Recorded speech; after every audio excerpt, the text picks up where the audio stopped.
Oh ओभरटेकिङ is prohibited भन्छ त भाइ। ल त ल हुन्छ, मान्न पर्यो रुल्स। यो टनलमा छिरेपछि त मलाई त हजुरलाई थाहा छँदैछ फेरि।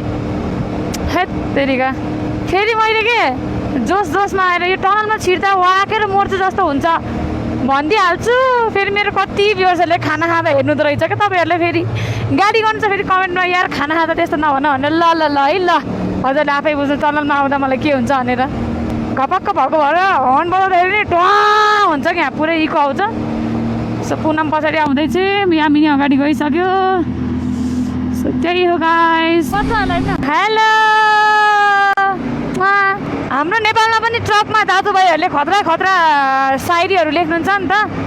यहाँ पनि खतरा डाइलग लिइसकेको छ। इन्डियामा पनि हाम्रो टक्कर दिने डाइलग भेटिसक्यो। मैले पढेर सुनाउँछु है तपाईँहरूलाई। जिससे पूछा तेरे बारे में यही कहता है खूबसूरत है वफादार नहीं रे। आइया मार्यो यिनीहरूले, मार्यो। ल है बल्ल बल्ल कति किलोमिटर चलाइसकेपछि बल्ल आयो टनलको एक्जिट। ल यसरी वान वे रहेछ अब चाहिँ है। वान वेमा मस्त चलाउनु पर्छ। वान वे हुन्छ क्या, यताको खास बात भनेको चाहिँ। अब त घोडासोडा पनि देखिन थालिसक्यो।